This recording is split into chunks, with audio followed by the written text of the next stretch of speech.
Hello friends, कैसे हैं आप लोग। आई होप आप सब लोग अच्छे होंगे और अच्छे से पढ़ाई कर रहे होंगे।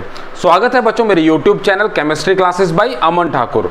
तो आज का जो हमारा टॉपिक है, आज हम अमीन की प्रिपरेशन का दूसरा लेक्चर पढ़ने वाले हैं। पिछले लेक्चर में हमने कहाँ पढ़ा था? पिछले लेक्चर में हमने अमीन की प्रिपरेशन पढ़ी थी रिडक्शन ऑफ नाइट्रो कंपाउंड से। आज हम डिस्कस करने वाले हैं अमोनोलिसिस ऑफ एल्काइल हैलाइड, मतलब एल्काइल हैलाइड के अमोनोलिसिस से अमीन की प्रिपरेशन किस तरह से होती है, इस रिएक्शन को पूरा डिस्कस करेंगे। इस रिएक्शन की खास खास बातें जो हमें पता होनी चाहिए उसके बारे में बात करेंगे, प्लस मैकेनिज्म का थोड़ा सा ओवरव्यू लेंगे, क्योंकि इसका मैकेनिज्म ऑलरेडी हम न्यूक्लियोफिलिक सब्स्टिट्यूशन रिएक्शन में डिस्कस कर चुके हैं, जो मैं लिंक आपको डिस्क्रिप्शन में दे दूंगा।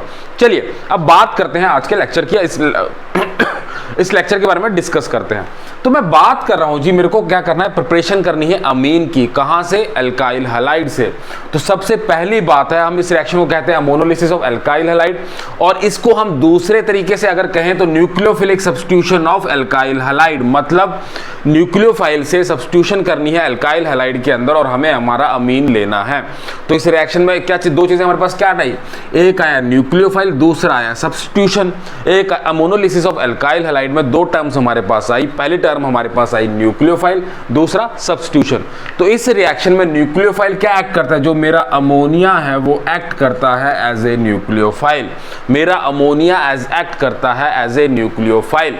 न्यूक्लियोफाइल मेरे पास कौन सी स्पीसीज है? न्यूक्लियोफाइल मेरे पास वो स्पीसीज है जिनके पास इलेक्ट्रॉन ज्यादा होते हैं। न्यूक्लियोफाइल मतलब न्यूक्लियस लविंग, पॉजिटिव चार्ज की तरफ अट्रैक्ट होने वाले, जिनके पास इलेक्ट्रॉन ज्यादा हो, उन स्पीसीज को हम कहते हैं न्यूक्लियोफाइल।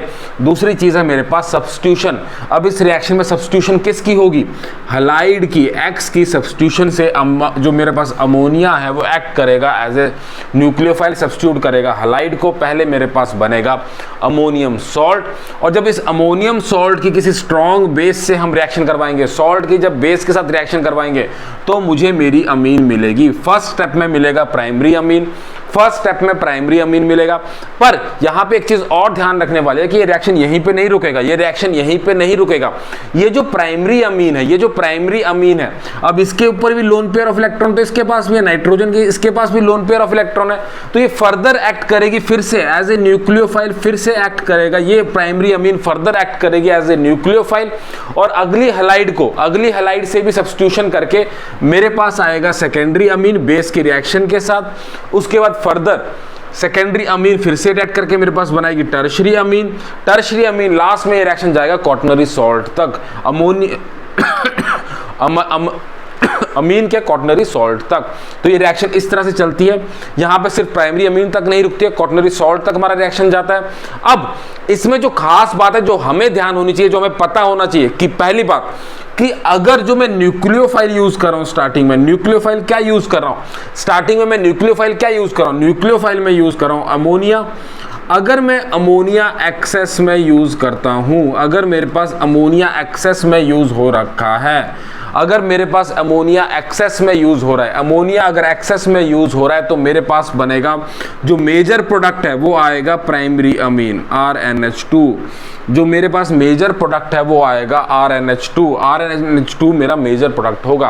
पहली बात हमें ध्यान रखनी है कि अगर मेरे पास अमोनिया ज्यादा है, अमोनिया ज्यादा है, तो उससे क्या होगा, ये न्यूक्लियोफाइल की कंसंट्रेशन मेरे पास ज्यादा है, न्यूक्लियोफाइल की कंसंट्रेशन मेरे पास ज्यादा है, तो एल्काइल हैलाइड को रिएक्ट करके अमीन बनाता रहेगा। अमीन जो है, प्राइमरी अमीन जो है, फिर फर्दर यहां इसके साथ रिएक्ट नहीं करेगी, बल्कि प्राइमरी अमीन के पास अमोनिया जो मेरे पास ये स्ट्रॉन्ग, मेरे पास स्ट्रॉन्ग न्यूक्लियोफाइल ऑलरेडी प्रेजेंट है, इस और इसमें कंपैरिजन करूं, इसमें और इसमें कंपैरिजन करूं, मेरे पास सपोज देखिए NH3 भी है, NH3 भी है, और मेरे पास RNH2 भी है।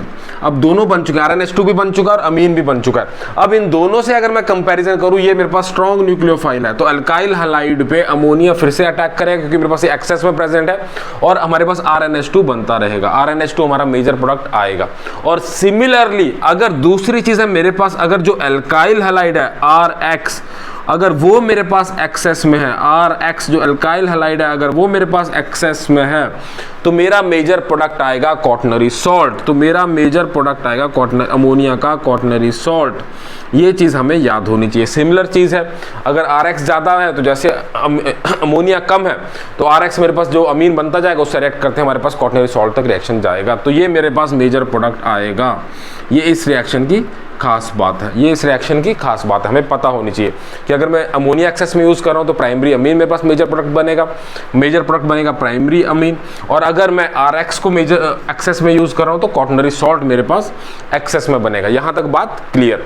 अब इसकी अगली बात को डिस्कस करें, थोड़ा सा मैकेनिज्म का ओवरव्यू ले लेते हैं, किस तरह से मैकेनिज्म होता है न्यूक्लियोफिलिक सब्स्टिट्यूशन का। ऑलरेडी हम डिस्कस कर चुके हैं वैसे तो, पर थोड़ा सा इसका ओवरव्यू लेते हैं और इसकी जो एल्काइल हैलाइड है उसका रिएक्टिविटी ऑर्डर क्या होता है। अब इसके थोड़े से मैकेनिज्म का ओवरव्यू ले लेते हैं।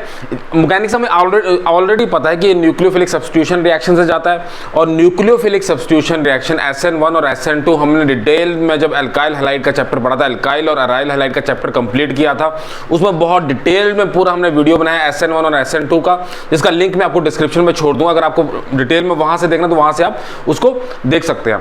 अभी अगर इसके मेन ओवरव्यू की बात करूं, अगर जो एल्काइल हैलाइड है, मैंने ऑलरेडी कहा कि जब अमोनोलिसिस होती है तो वो न्यूक्लियोफिलिक सब्स्टिट्यूशन रिएक्शन देता है, मैकेनिज्म से प्रोसीड करता है। इसका मतलब क्या हुआ, न्यूक्लियोफाइल सब्स्टिट्यूट करेगा हमारी हैलोजन को। एल्काइल हैलाइड के अंदर जो X लगा है, जो हैलोजन लगी है, चाहे क्लोरीन है, चाहे ब्रोमीन है, चाहे आयोडीन है, उसको सब्स्टिट्यूट करेगा कोई न्यूक्लियोफाइल। न्यूक्लियोफाइल कौन, अमोनिया NH3 जिसको हम यूज करें एज ए न्यूक्लियोफाइल, वो उसको सब्स्टिट्यूट करेगा और हमारे पास बनेगी अमीन। ठीक है, अब हमें ऑलरेडी पता है कि जो न्यूक्लियोफिलिक सब्स्टिट्यूशन रिएक्शन है, आइदर वो SN1 से जाता है या SN2 मैकेनिज्म प्रेफर करता है। SN1 और SN2 में डिफरेंस क्या है, सब्स्टिट्यूशन न्यूक्लियोफिलिक कॉमन, डिफरेंस सिर्फ 1 और 2 का है। 1 मतलब यूनिमोलिक्यूलर, 2 मतलब बाइमोलिक्यूलर।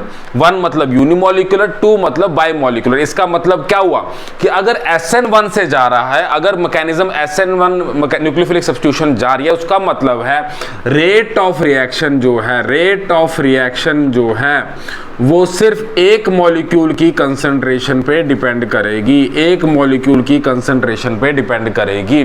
SN1 में रेट ऑफ रिएक्शन जो है वो एक मॉलिक्यूल की कंसंट्रेशन पे डिपेंड करेगी।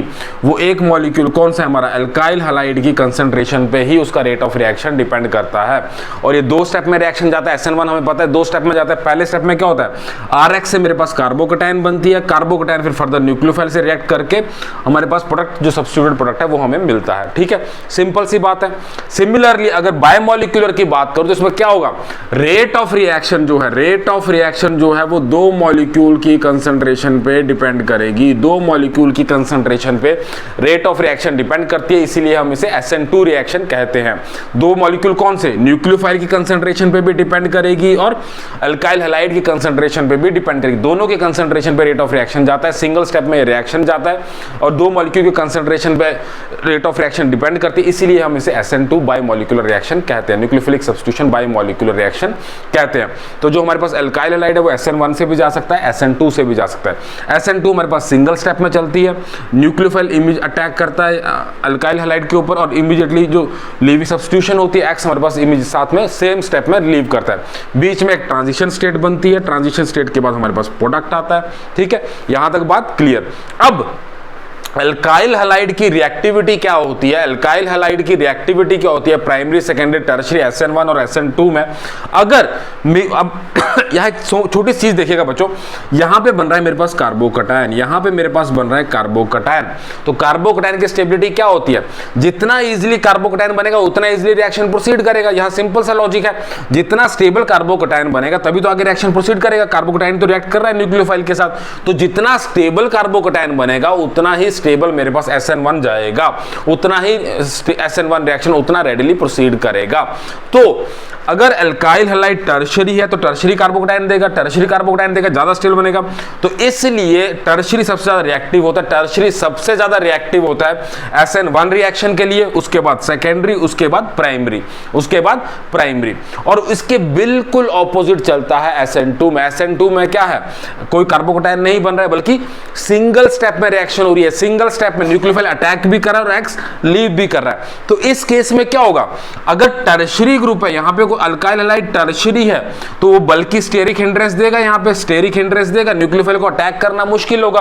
तो न्यूक्लियोफाइल जो है अगर अटैक करने के लिए उतना ही मुश्किल होगा तो न्यूक्लियोफाइल प्रेफर करेगा SN2 में जाने के लिए। अगर जो मेरे पास प्राइमरी अल्काइल हैलाइड है, प्राइमरी, सेकेंडरी और टर्शियरी, सबसे ज्यादा प्राइमरी अल्काइल हैलाइड रिएक्टिव होगी, उसको सेकेंडरी रिएक्टिव होगी और उसके बाद टर्शियरी एक्टिव होगी alkyl halide nucleophilic SN2 reaction में जाने के लिए। ठीक है, यहां तक बात क्लियर। मतलब क्या हुआ, अगर टर्शियरी हैलाइड है टर्शियरी हैलाइड है तो वो SN1 से जाएगी, और अगर प्राइमरी हैलाइड है तो वो SN2 से प्रेफर करेगी। यहां तक बात क्लियर। और दोनों के दोनों केसेस में, चाहे SN1 रिएक्शन है चाहे SN2 रिएक्शन है, एक चीज हमने हमेशा याद रखनी है कि जो हैलाइड हैलोजन लगी है उसका रेट ऑफ रिएक्टिविटी जो है वो सेम रहेगा, चाहे SN1 से जाए चाहे SN2 से जाए।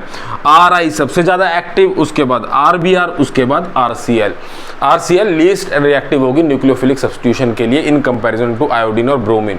आयोडीन सबसे ज्यादा रिएक्टिव होगी न्यूक्लियोफिलिक सब्स्टिट्यूशन रिएक्शन के लिए, चाहे वो SN1 हो चाहे SN2। इसके पीछे का लॉजिक क्या है? लॉजिक ये है बच्चों कि जैसे जैसे पीरियोडिक टेबल में हम नीचे जाते हैं, जैसे जैसे हम पीरियोडिक टेबल में नीचे जाते हैं, मॉलिक्यूल का साइज बढ़ेगा, साइज इंक्रीज होगा। मॉलिक्यूल का साइज बढ़ने से जो हमारा बॉन्ड है R और X का जो बॉन्ड है वो वीक होता जाएगा। I उतने स्ट्रांगली इलेक्ट्रॉन को अपने साथ नहीं रख पाता, ये वीक बॉन्ड जो है वीक होता जाता है। वीक होने से उसको तोड़ना आसान होता है, इसको तोड़ना आसान होता है, इसलिए RI सबसे ज़्यादा रिएक्टिव होता है। तो ये था मेन मैकेनिज्म का ओवरव्यू, और ये था हमारा reaction ammonolysis of alkyl halide for the preparation of amine preparation. अगर आपको कोई भी डाउट अभी भी इस रिएक्शन में कुछ भी कहीं पे कुछ भी पूछना हो तो कमेंट करके ज़रूर पूछिएगा। 100% मैं आपके हर डाउट को सॉल्व करूंगा। Thank you.